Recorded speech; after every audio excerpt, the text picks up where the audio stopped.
Perfect. Hello, everyone, and welcome to APF's Emerging Leaders Fellows Passion Projects presentations. For those that don't know me, I'm Sadia Malik, and I lead the Emerging Leaders program here at APF, which is a youth initiative of the American Pakistan Foundation under the Leadership Council, where we mentor young Pakistani Americans and work on a wide range of projects, and we do work with Pakistani student associations as well.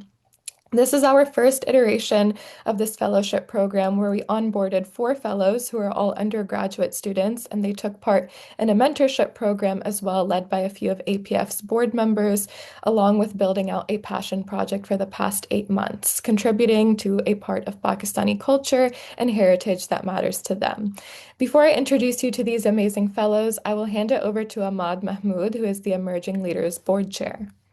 Um, First of all, let me say congratulations to Sadia for running an amazing Emerging Leaders, the inauguration version of this with very amazing fellows. I actually was a mentor to Tehreem and spent a ton of time with her throughout the years. I'm very excited to hear her talk today, as well as all the other fellows as well. I mean, I look at you guys and I am just profoundly impressed with the next generation of American Pakistanis that are coming up through the ranks.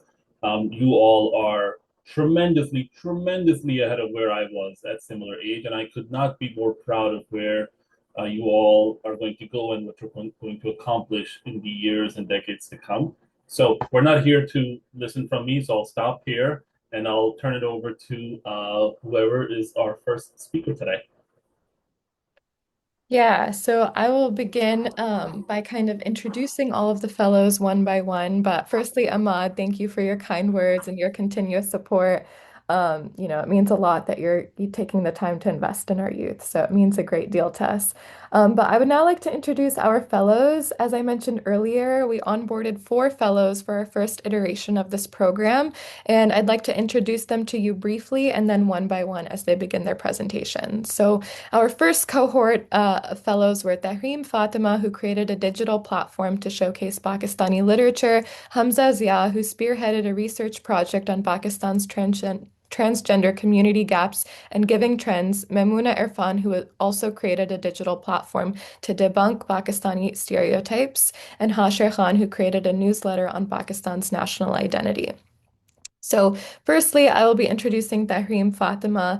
Tehreem studies computational biology and creative writing at Columbia University, where she works at the intersection of data, language, and the human stories behind both. She is a published poet and an emerging researcher whose project spans cancer therapeutics, protein modeling, image analysis, and the narrative architectures of identity. Her work reflects a commitment to clarity, inquiry, and the belief that science and art sharpen each other. During this fellowship, Tahreem was mentored by board member Ahmad Mahmood, who you just heard from, and we thank him for his time again in investing in our youth. Tahreem focused her passion project around Pakistani literature, creating a digital platform called Zehen, which I'm very excited for everyone to see here. And I'll hand it over to Tahreem to present her project. Zehen, Zamana ki Zarurat hai. I'm one of the emerging leaders, and I would like to thank the American Pakistan Foundation for this opportunity. And my name is Tehreem Fatima. So, like Sadia just said, here's a little bit about me. I'm a sophomore at Columbia University. I'm studying computational biology and creative writing, and I am a published poet and a scientific researcher. So, with my creative writing and poetry background, I wanted to tackle something within that discipline. So, let's start with the problem. The problem is when we stop reading, we stop asking questions. And if you look at a lot of these headlines, there's a loss of Urdu books, a loss of this literature diaspora. And when we stop questioning, we lose the ability to actually know and understand ourselves. And I wanted to specifically tackle this problem within Pakistan. So I also want to make a point that literature is in our roots. Literature is quite essentially the backbone of a lot of things that I personally consider Pakistani, the stories and poetry that shaped us far before South Asia, far before politics or borders ever did, we share. And it's how our people remembered, resisted, and imagined long before anything else. So if you look at a lot of these articles, we have the soul of Urdu poetry, etc., and the profound impact that literature itself has had on the entirety of South Asia. We have Urdu poets like Ghalib, etc. And I wanted to create a platform where other South Asians could come forward. So here's my push against our collective decline in understanding and pursuing literature. So welcome to Zehen. About Zehen. Zehen means mind or brain in Urdu. It's a platform to revive Pakistani literature, literary thinking, and culture. It's a space where you can have language, analysis, and imagination, and they're not just afterthoughts, they're the beginning of thought. And here was my building process. So you're probably curious as to what I've been doing over the last 8 months, and this is where I began. So first, we had the planning. I was really new to website design. I knew I wanted to create a literary magazine. I knew I needed a logo, so there was a lot of questions that were being asked. How do I design my logo? How do I digitize my logo? How do I integrate this into my code, etc.? All these questions were being asked. And it came with a lot of error. I had a handful of other questions. How do I actually code a website? Wait, what's a Java file, HTML file, a CSS file, etc.? I was completely new to this, but I was able to spearhead and go ahead, and YouTube and GitHub repositories, etc., were my best friends during this process. So during the 8 months, I was actually able to build a complete file, a complete website file, deploy and upload it, and it is now public. And welcome to Zehen Lit, where I have written thousands of lines of code and fully planned out this website from everything to poetry, interviews, essays, etc. So I will get started and walk everyone through the website.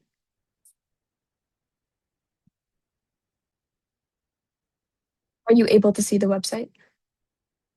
So, welcome to Zip and Lit. This is the idea that I had behind the website. I want it to be very, very accessible. So, we have a lot of features that end up darkening the screen, etc. There's a toggle to convert everything to Urdu for readers that aren't all that fluent in English. We have different quotes from Ghalib, from Frizpura, from Allama Iqbal that are rotating throughout the site. Um, Other features, we have a few pieces, but our first issue isn't ready yet. I plan to continue this project throughout um, my undergrad as well. I don't plan to just end it right after this fellowship ends. We have essays, poetry, interviews, a submit button that is completely done and is toggled with a email link, and then an about where we have the mission of what I'm trying to do, what we publish, our values, etc. And then the entire like founder, me, and then our mission, etc. And then contact, I've created an Instagram, I have formal emails, etc. that all link to the site itself. And I was able to receive a few submissions and we can go over those. And then eventually when we have archives that begin to, or issues that begin to pile up, I want everyone's voices to be saved and cataloged somewhere. So we have an archive where all prior issues will be available for users and readers to actually access. And in terms of poetry, we've had different submissions. You're actually able to read entire poems, and I want poets to be able to read out their work and for others to be able to listen to it. Here is another one of our submitters who named Manahel, and we have her work, etc., some essays. And that is the gist of the website. So we're still taking submissions. So if you or anyone you know is interested in writing poetry or interviews, and by interviews, it doesn't need to be a formal interview. I am more than happy and interested in getting people's grandparents to talk about their experience, about the partition, about life in Pakistan, about just what it means to be Pakistani. People of all ages, of all backgrounds, etc., are welcome. And I'm even happy to have people who are just writing and interested in learning about the Pakistani diaspora to have what they've learned and the facts that they're willing to share up on this platform. That being said, I would really, really like to acknowledge my mentor, Ahmad, who has been phenomenal and has met with me, and he's just a joy to be around.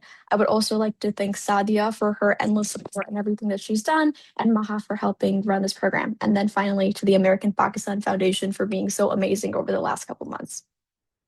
And Mustafa as well. And that concludes my presentation. Thank you so much for listening.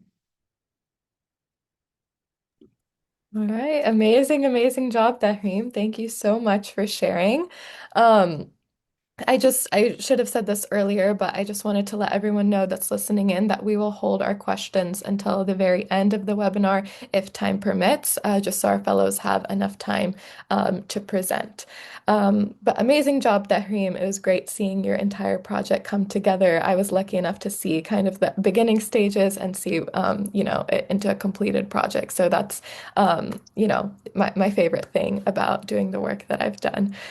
So next up, I would like to introduce Hamza Zia. Hamza is a young transgender rights activist from Pakistan, currently pursuing engineering at Washington and Lee University. He is the co-founder of Pink Center, Pakistan's first legally registered trans-led social enterprise dedicated to advancing economic empowerment and social equity for the country's marginalized transgender community. During this fellowship, Hamza was mentored by APF's board member Amna Akram, who graciously agreed to mentor Hamza through the past couple months.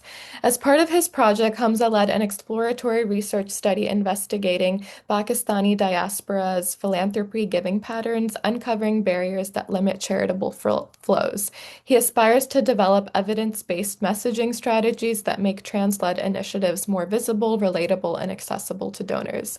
So without further ado, I will hand it over to Hamza to begin his presentation.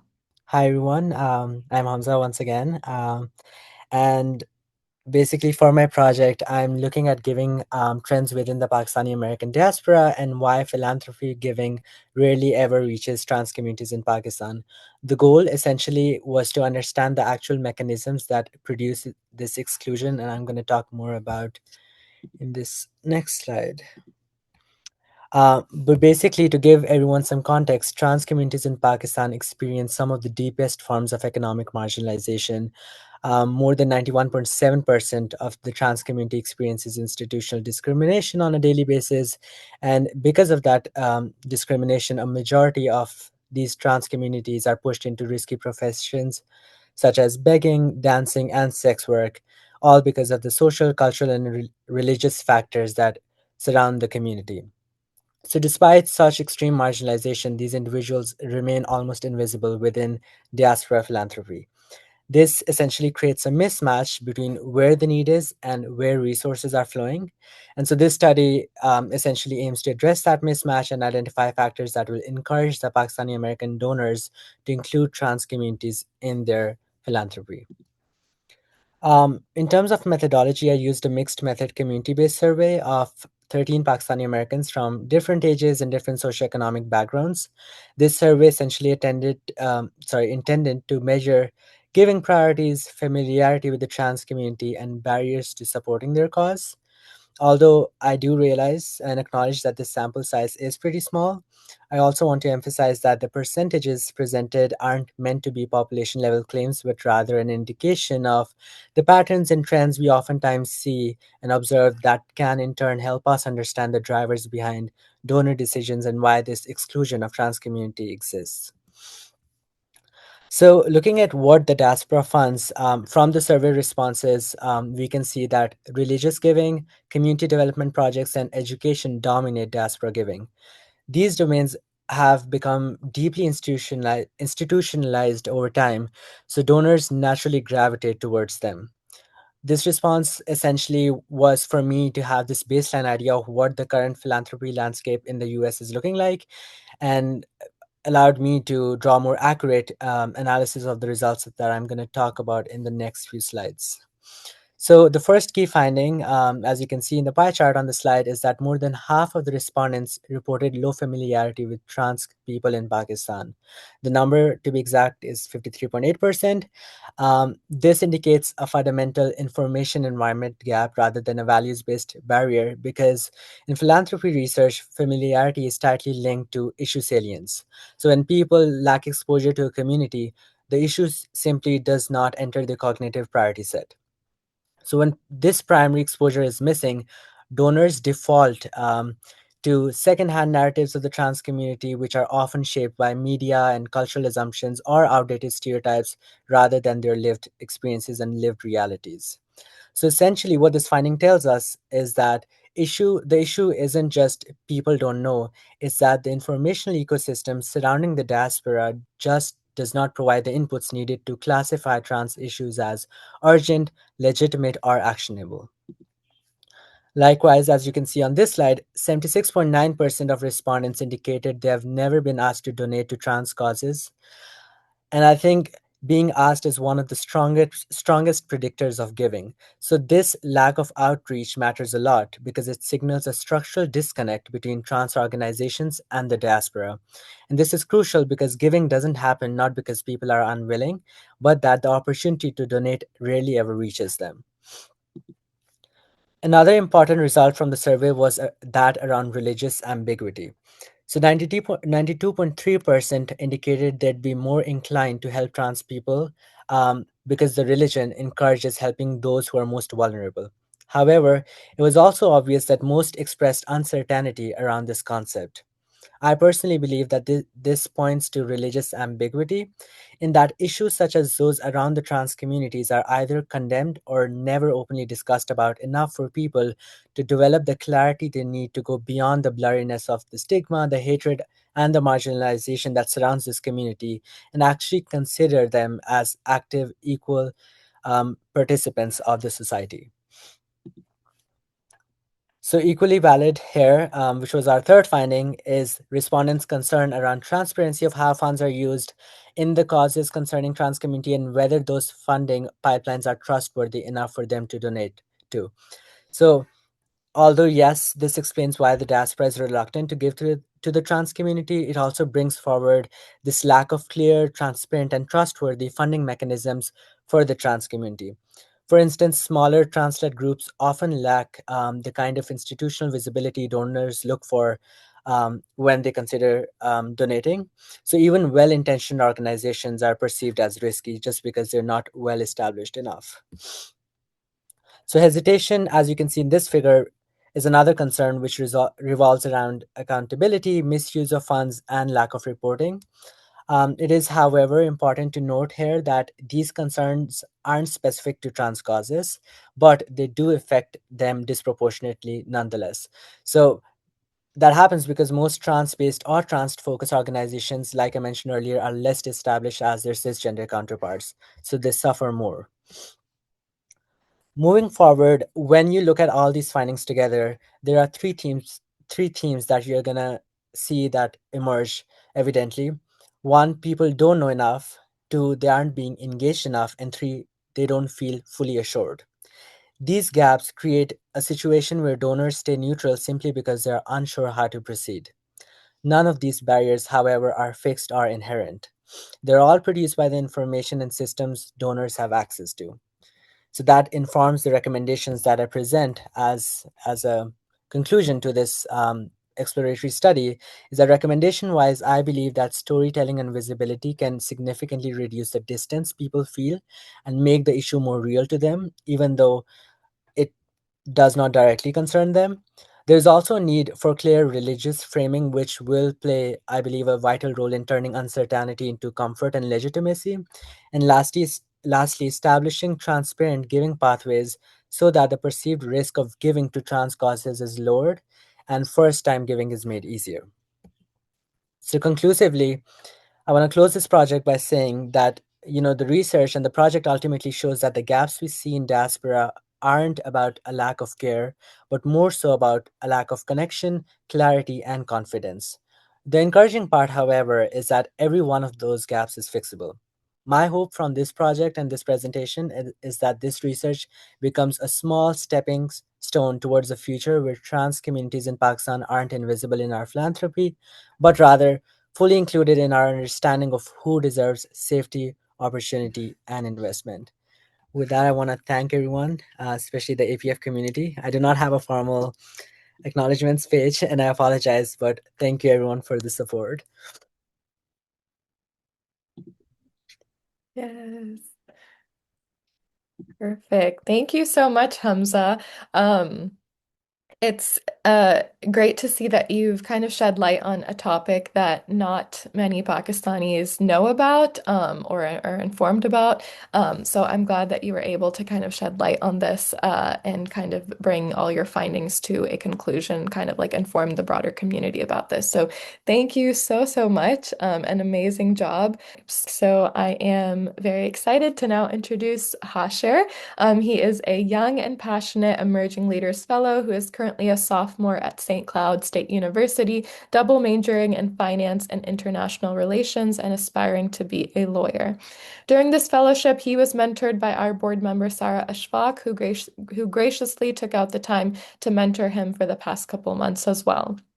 As part of Hashir's project, he examines and highlights various aspects of Pakistan's national identity, including sports, literature, and fashion, through an engaging digital newsletter and hopes to preserve our identity as Pakistanis. So, Hashir, without further ado, please take it away. All right. So, as Sadia told, my name is Mohammed Hashir Khan. I'm from Pakistan, from Islamabad. I'm a sophomore at St. Cloud State University, double majoring in finance and international relations, and I aspire to be a lawyer. So, ever since I'm in the US, but even before, since I was in Pakistan, I was noticing around in my fellows and my friends that how, as forward as we're moving, as how successful we're becoming, we are losing sort of our Pakistani identity. For example, a lot of my friends, a lot of the people I know, were forgetting things or were not aware of things or achievements of Pakistan in the past. They were not knowing what Pakistan is doing on the global stage, for example, in like different countries in England, in the US. Basically, they were just not aware outside their bubble and they were kind of not interested in their national identity. I think, given the current circumstances with all the political, social, and all these issues going on, people have kind of lost the fun or lost the interest in focusing on their country, and they're just looking for their personal benefit of thinking, okay, if I do this, this is better for me.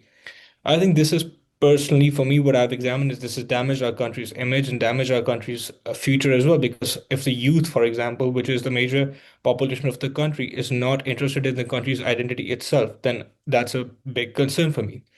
So the purpose of this project, it's a magazine, was to highlight Pakistan's past achievements, Pakistan's current achievements, what Pakistanis are doing around the globe, what Pakistanis are doing in Pakistan.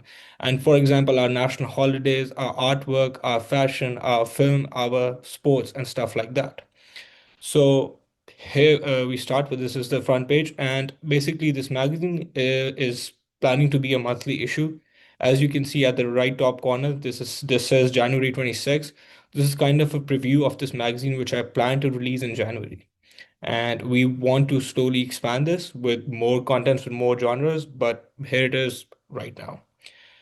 I have a picture of Sadat Hassan Manto as my cover page because in January, Pakistan, it's his death anniversary. And, he was a very great figure in our past, and I think he is one worthy to be remembered. As a start, of course, in collaboration with the American Pakistan Foundation, thank you, Maha, thank you, Sadia, for giving me this opportunity to bring this to this platform. Uh, as I say, our mission is to revive and strengthen the spirit of Pakistani identity by preserving shared history, celebrating our culture, and amplifying the voices of Pakistanis across the globe who continue to shape our nation's story. This magazine is dedicated to inspiring the younger generation to reconnect with their roots, honor the vision of our founders, and take pride in the values of unity, resilience, creativity, and service. Through authentic storytelling and through reflection, we aim to keep Pakistan's heritage alive while encouraging a confident sense of purpose for all the generations to come. So again, as you start with this magazine, it kind of the first thing I wanted on the first page was to let the people know, whoever the audience is, what is the purpose of this magazine. Then I have the editor's letter, which is me, of course, because this was a single person project. As we move ahead, I start with the sports section. I start what's going to happen in January. Pakistan is hosting South Asian Games 2026. And then I also start mention how Games Day in Pakistan is celebrated. What are the key highlights of these Games Days? How food, how celebrations are a main part of every Pakistani's day life, whether it's cricket match, whether it's a football match, any kind of sport. It's basically the unity that matters. After that, we move towards the Pakistan tour of Sri Lanka, which is also coming. I think we have a lot of reels, a lot of posts about such things in social media, but I think there's a lot of part of our population which is not so much familiar with that kind of communication, especially in the rural areas like village where we do not have great internet access, where we can manage the access of these magazines. And I think this would be a great source of honoring their national identity for them. As we move ahead from sports, we talk about media. Firstly, I talk about dramas. What kind of dramas are going on in Pakistan right now? What are their TRP ratings? Who are the fashion? Who are the film stars? Who are the drama stars? Who are in trend? Then we move to film, and then after film, we move to fashion. I think we see around the globe how Louis Vuitton, Gucci, and all of these people, they're doing so great and everything. But I think at the same time, we're forgetting how our Pakistani artists, our Pakistani fashion designers like Rasta, how they are doing so great, starting so small like a few years ago. And I think this is a platform to honor those people and to tell Pakistanis that hey, we are also doing so great and we have reached this place. After this, I go towards art. I think art is any nation's great honor. I think any people who do art try to send a message through it. Every person who does art has their own personality towards it and has their own message towards it. So I think sharing Pakistani's art, sharing, and this is just one of the genre, basically the one I'm trying to share, of how Pakistani identity is carried in so many different aspects, whether it's art, whether it's sports, whether it's fashion, film, whatever. Then at the last, I honor Sadhu Hassan Mantu with an article about him, his legacy, and his impact, as his poetry's impact on Pakistan, and what was so different about him. And pretty much, I think my January edition is going to be really short because we are still trying to expand. We're still trying to research. We is me because I'm the only one who's doing all of this. And I plan to get a social media website on Google or something to run this up online. But until we do that, it's going to be this limited. However, it won't change its purpose, which is to preserve Pakistani identity and remind all the Pakistanis around the globe who we are, who we were, and who will we be. And I think the main purpose of keeping Pakistanis united is something that I look forward to from this project.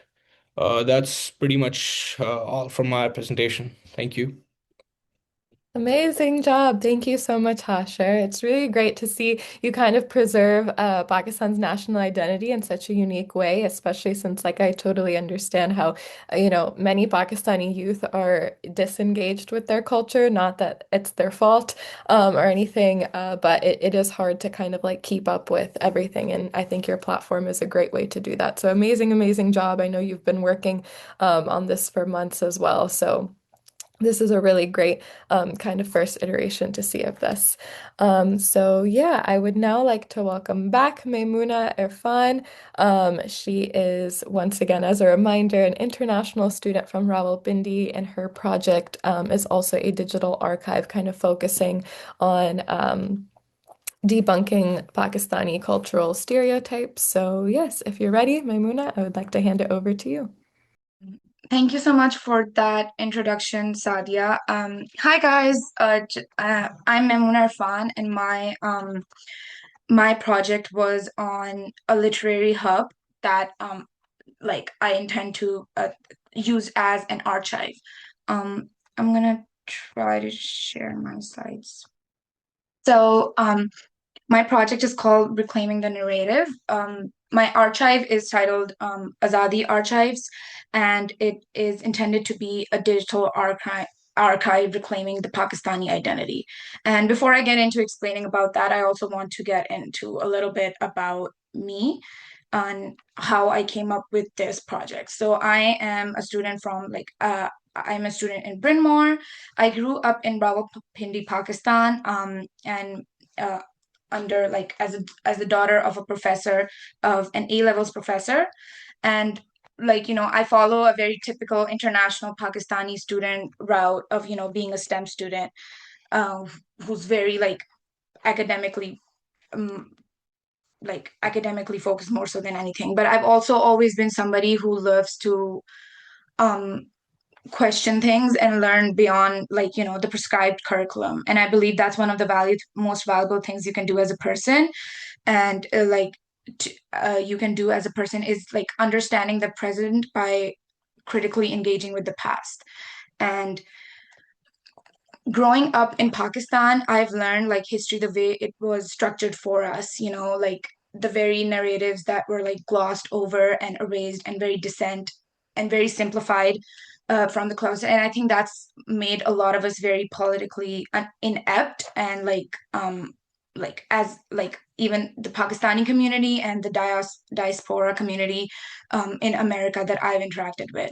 And not that it is our fault, it is just the way it was presented to us. And I wanted to learn Pakistani history separate from how it was institutionalized.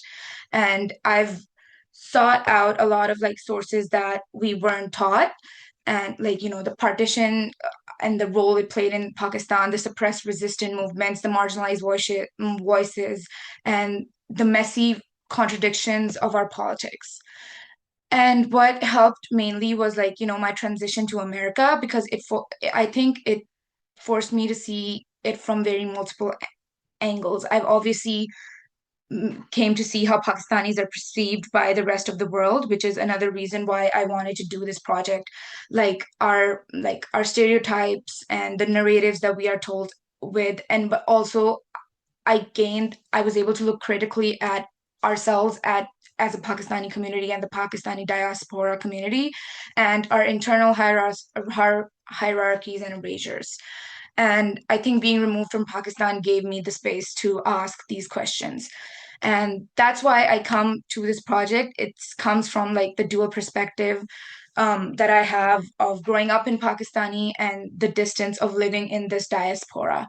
And I want to thank APF for like giving me this opportunity to be able to go on this route to like actually pursue this project.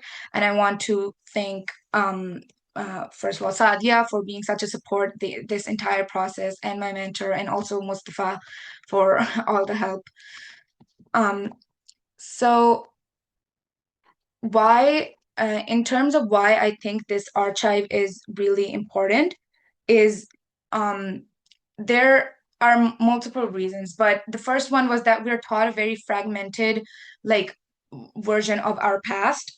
Like one of them, especially with the diaspora community, but also with our own community in Pakistan, you would expect it wouldn't be this way given which I think it's like more explanatory for the diaspora community than it is for Pakistanis living in Pakistan. But uh, Pakistani history education very much focuses on very nationalist narratives and like the glory of independence and the like very religious unity, and that like leaves a lot to be like assumed, and we don't know about like resistance movements, labor organisms, and what exactly went into the partitions, and we are left with a very shallow understanding which is why I think we are not able to explain our current like political reality. And the diaspora inherits this fragmentation and just keeps adding new layers of disconnection. And second and third generation Pakistani Americans grow up with these cultural symbols, like our food, our festivals, our languages, and but no historical depth. And like we can't explain why we like the geopolitics of Pakistan and why these tensions persist, and they cannot like we're unable to navigate Islamophobia and racism in America without understanding the colonial legacies that created these power dynamics, which is why I was really passionate about this project. And so this is what I intend to address with this archives. I want to have a space for us to document our own histories in all their complexity, contradiction, and diversity, and preserve the voices that are like being lost and like erased from the elders, from the working class narratives and the marginalized experiences. And I want to create this for like, you know, um, for the current generation as well as the coming ones about so we have an understanding of where we come from, because right now it's all very scattered, and we aren't able to um, like be a collective. And so in terms of like who this benefits and how, this is an archive that serves like multiple communities. This is an archive for the diaspora mainly, and the reason why it is, I think it's very important, is that like, young people who like feel very caught between like Pakistan and America, and they're not able to understand uh, their own position within this like their own identity. I want this to be a very like, I want to bridge the disconnect and a place for them to find community and solidarity and contextualize their experiences in the US. And yeah. And then I also want this to be a platform for first generation immigrants, a platform to document their histories and perspectives, and like a recognition of the migration stories of labor exploitation, of survival, and all their like experiences as a marginalized community in the US. I also want this to be a place for young activists and organizers for like that includes historical contexts, connecting the past resistance to the present struggles and examples of successful movements and marginalized identities.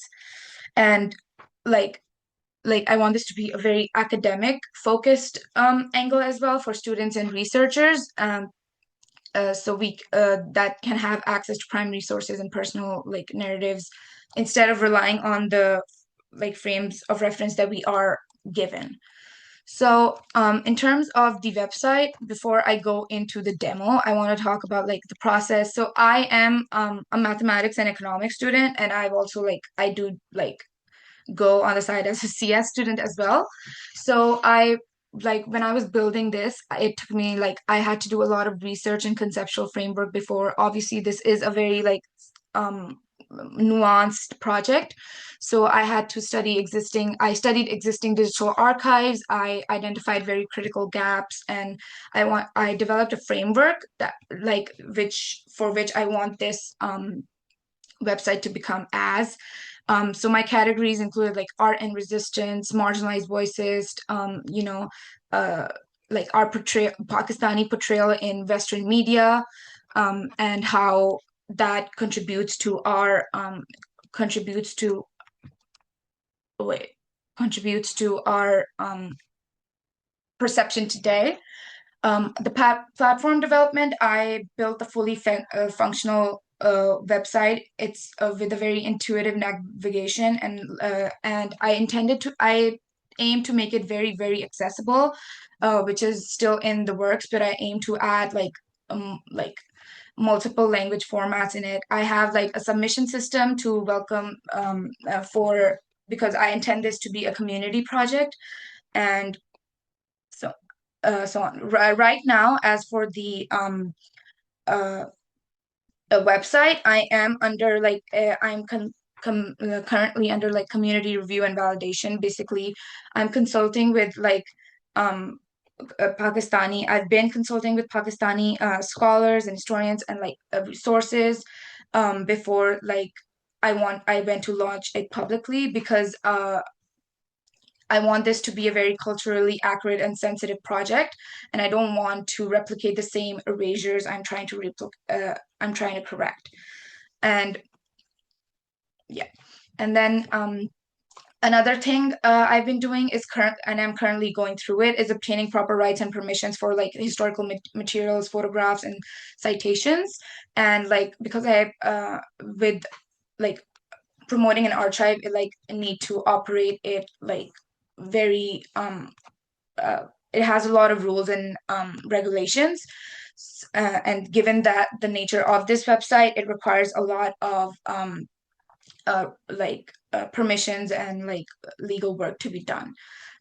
So yeah. So in terms of the website, I didn't want to show you like the basic framework of it to. mm, So this is what the website would look like. Right now, it's mainly like demo photos because I have not yet gotten to fully like launching it publicly uh, due to the copyright stuff. But it's called Azadi Archives, and the domain will be like www like azadiarchives.com. Um, So I intend to go full scale with this project, finalize the reviews, complete the permissions, and build out the founding collection. I am in talks with a lot of people who want to be contributing, and which is why as it's a working prototype, I like encourage people to like submit their own submission as well, because I want this to be a project that I go on with. I want to finalize the community review. I want to, uh, before I do a public launch, I want to like have a contributor section and have a community to be doing this with, because a lot of people are very, very much very much like passionate about something like this, and I want this to be something. I want this to be a project that can help other people showcase their opinions and works too. So, like, in case you would like to be a founding contributor, or like anybody who does like watch this, I'm like, you can submit your work through like in our like personal essays and family stories and oral histories and creative work or critical analysis as a student, and to my email, and uh um which I think I shared with Sadia. But I think that's all for today. But I want to thank I want to thank Sadia so much for like her entire help throughout this project, and especially as well as Mustafa, and as well as my mentor. Well, I don't know if he's here today, but Sir Malik Sarwar. But yeah, thank you. Amazing job, Maimoona. I can tell that you've spent a lot of time and effort into this project, and it's great to see that, you're representing Pakistani voices in a way that's very unique to you. Maimoona, if you don't mind dropping your email maybe in the chat, so if there's anyone that would like to contribute, they have the email handy. But first of all, before I introduce the next two speakers as we're wrapping up, first of all, amazing job to our four fellows. I wish we were in person so we could give you all a loud round of applause. But the love in the comments in the section and the comment section works.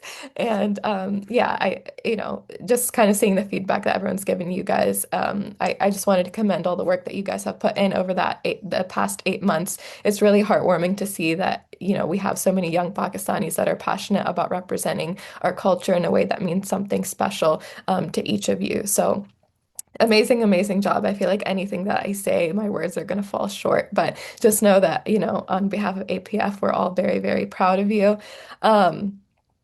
And yes, I would now like to welcome Mustafa, who is the Leadership Council Chair, and that will be followed by Dr. Qureshi, who is the Board Chair of APF.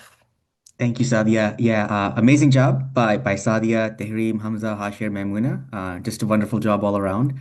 I have to say, you all surpassed our expectations. When we created this program, we did not think this is what the outcome would be, and we are very pleasantly surprised and blown away by it. So thank you for putting in so much effort and representing our community so well. And thank you to our board members who mentored the emerging leaders. Ahmad Mahmood, Malik Server, Amna Akram, and Sarah Shfaq. Their help went a long way behind the scenes in making this happen. And well done to Maha and Dr. Q as well for continuing to build this platform to showcase our youth and the potential that exists within our diaspora. Tehreem, Hamza, Hashir, Maimoona, I'm excited to welcome you all into the Leadership Council. So you're going to be sticking around, whether you. And now I'll pass it over to Dr. Q for his remarks. First of all, thank you everyone for a wonderful presentation.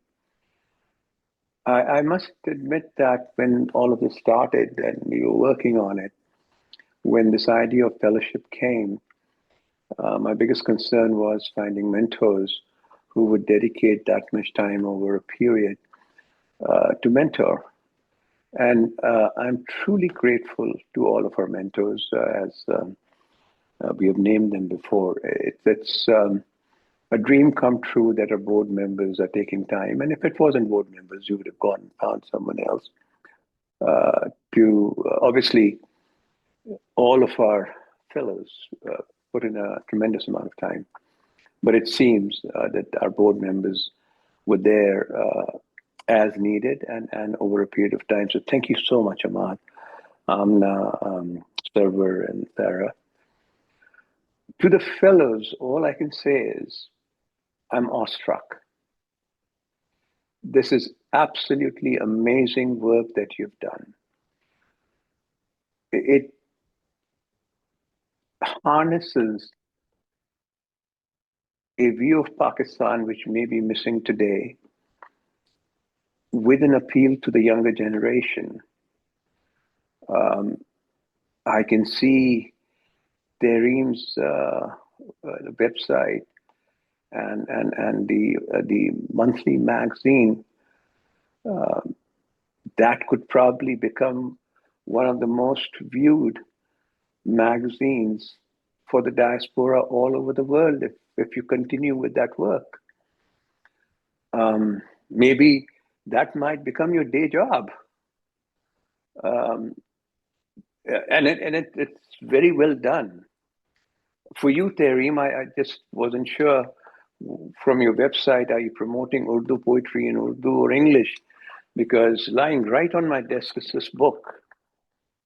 It's an English translation of Fairs, which was presented to me. I was just looking at by the author in 2014. It's beautifully illustrated with Urdu and English both in it. And this kind of work, and there are others who translated Pakistan poetry, Urdu poetry into English. One of the people was on our board at the Khan. And you know, and I think this one, the Fairs translation by Nazir Khwaja, is on Amazon. But that would become an amazing collection of work. And then we have in our youth and young professionals or LC, people who qualify for LC, a lot of people who write in English here. And I don't know how do you want to expand it. So congratulations to all of you. And those of you who are in New York and those who are not, please make sure as best as you can to come to our board meeting.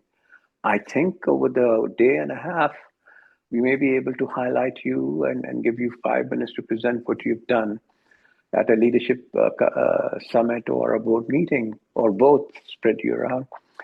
Of course, hats off to Sadia. It takes persistence, it takes effort to envision this project of this kind and give a product which now makes this something we'll be doing every year.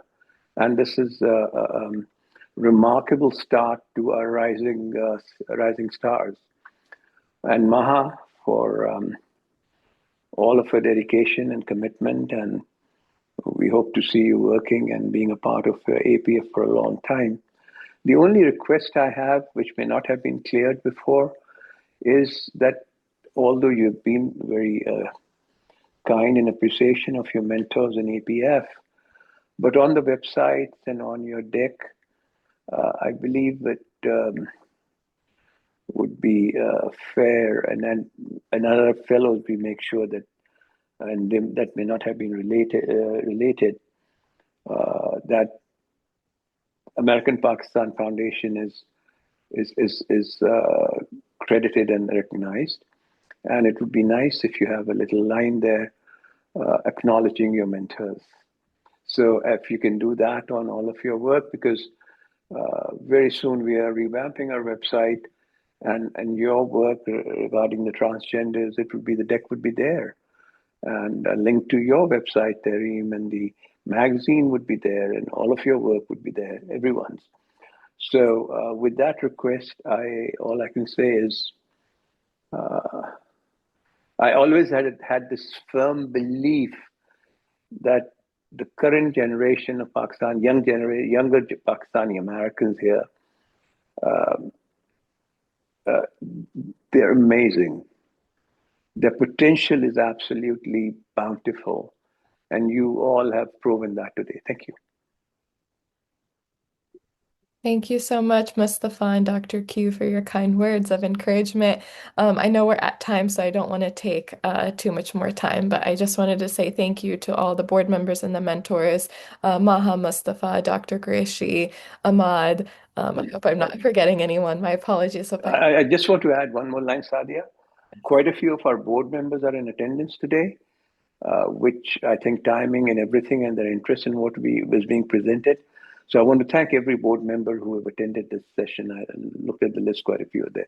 Thank you so much. Yes, thank you. Thank you all so much. And fellows, welcome officially to the Leadership Council.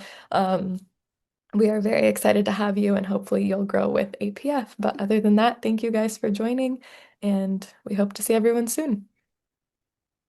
Thank you. Thank you.